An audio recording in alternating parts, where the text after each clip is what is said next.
नमस्कार दोस्तों, स्वागत है आपका अपने YouTube चैनल पर। आज हम आप लोगों को बताएंगे नेपच्यून ग्रह के बारे में। नेपच्यून ग्रह यानी कि वरुण यानी कि जल के देवता। नेपच्यून एक भाग्यकारक ग्रह माना गया है। सामान्यतः जन्म कुंडली के ग्रहों और भावों के आधार पर ग्रहों की महादशा, अंतर्दशा, उनकी स्थिति एवं दृष्टियों को ध्यान में रखकर फलित ज्योतिष की गणना की जाती है। लेकिन आधुनिक युग में जन्मांग चक्र में नेपच्यून, प्लूटो और यूरेनस नामक 3 नए ग्रह शामिल करना सटीक भविष्यवाणी में अधिक सहायक सिद्ध हो रहा है। नेपच्यून की विभिन्न भावों में उपस्थिति और अन्य ग्रहों से युति जातक के जीवन की दशा और दिशा को किस तरह प्रभावित करती है। ऐसे नेपच्यून जल तत्व ग्रह है, तो इस बारे में हम आप लोगों को जानकारी देंगे। इस वीडियो पर अंत तक बने रहना। यदि आप हमारे चैनल पर पहली बार आए हो तो चैनल को सब्सक्राइब जरूर करके ऑल की बटन को सिलेक्ट करना न भूलिए।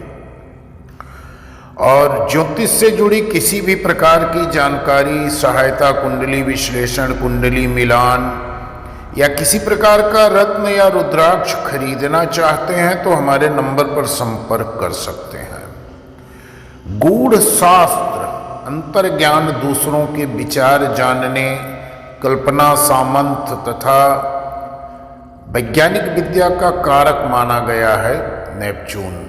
दूषित नेपच्यून मानसिक चंचलता, विस्मित और कई प्रकार के विकार, मस्तिष्क में रक्तस्राव, कई निगेटिव अशुभ फल भी देता है। जबकि शुभ होने पर आध्यात्मिक विकास, प्रतिष्ठा, यश, कीर्ति, कई चीजों को प्रदान करता है। नेपच्यून अतीन्द्रिय ज्ञान का कारक माना गया है। मेष राशि में नेपच्यून होने पर जातक के सिर पर कम बाल होते हैं। वह काल्पनिक वातावरण में विचरण करता रहता है। वृषभ राशि में नेपच्यून कला, संगीत, प्रेम तथा अन्य चीजों को प्रदान करता है। दूषित हो तो गला और नेत्र में विकार हो सकता है।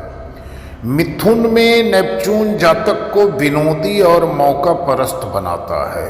पीड़ित हो गया तो फेफड़ों की बीमारी या मानसिक रोग हो सकता है।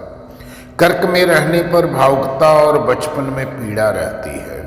अशुभ स्थिति में माता के सुख की कमी, माता का वैधव्य भी संभव है, यानी कि पिता की मौत भी संभव है।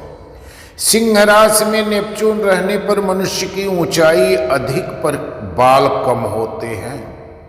वह प्रणयी व विलासी होता है। हृदय या वक्षस्थल के विकार सता सकते हैं।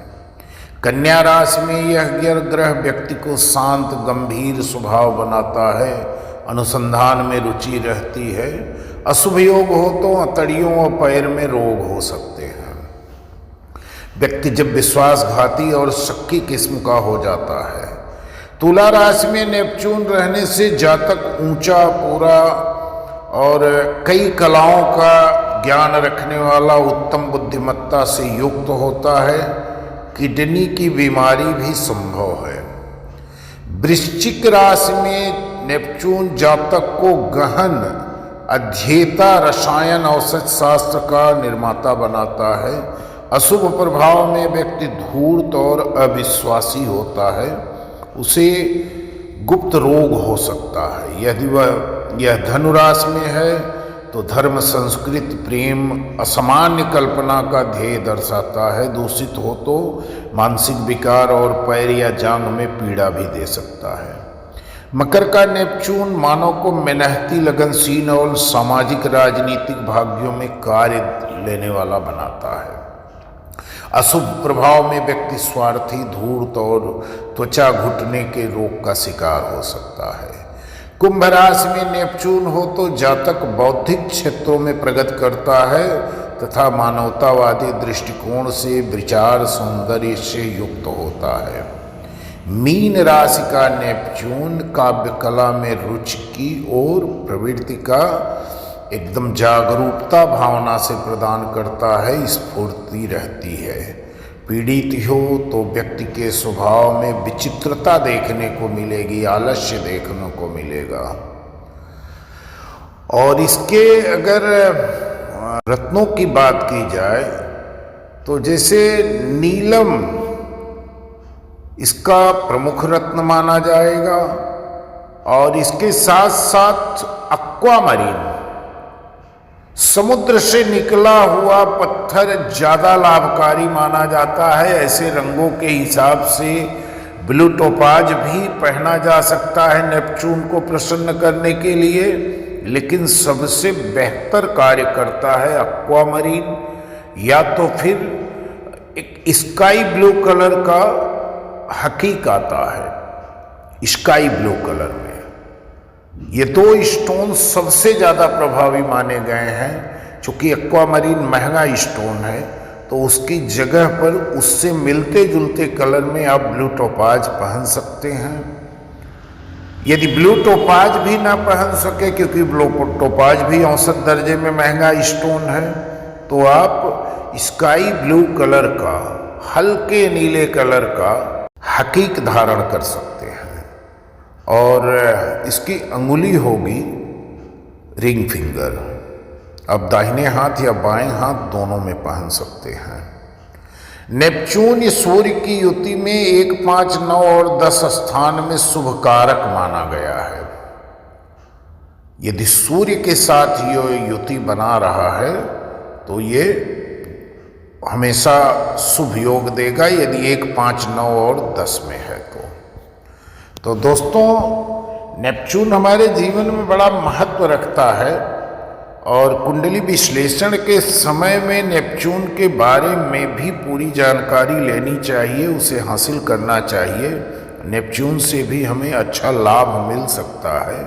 कभी कभी बाकी हम 9 ग्रहों की तरफ ध्यान देते हैं, लेकिन ये 3 ग्रह को छोड़ देते हैं विश्लेषण में, तो इसकी वजह से भी काफ़ी कुछ परेशानियों का सामना करना पड़ जाता है। तो इसी के साथ वीडियो समाप्त कर रहा हूँ। वीडियो को एक लाइक, एक कमेंट करना। चैनल पर ये पहली बार आए हो तो चैनल को सब्सक्राइब कर लेना। किसी भी प्रकार का आप रत्न या रुद्राक्ष खरीदना चाहते हैं, ज्योतिष से जुड़ी आपके जीवन की कोई भी समस्या हो, कुंडली विश्लेषण करवाना हो, कुंडली मिलान करवाना हो, किस ग्रह से आपको इस समय ज़्यादा परेशानी आ रही है, उसमें सुधार कैसे किया जाए, महादशाओं का, अंतरदशाओं का, चर दशा, योगिनी दशा, सब पर विचार करके आपकी कुंडली का बारीकी से विश्लेषण करके और अच्छे तरीके से निदान होगा, जिससे आपको लाभ मिले। और आप जो उलझे हुए हैं, सवालों में उलझे हैं, जवाबों में उलझे हैं, जीवन से उलझे हैं, हर उलझन से निकालने का रास्ता बनाकर मिलेगा आपको। धन्यवाद।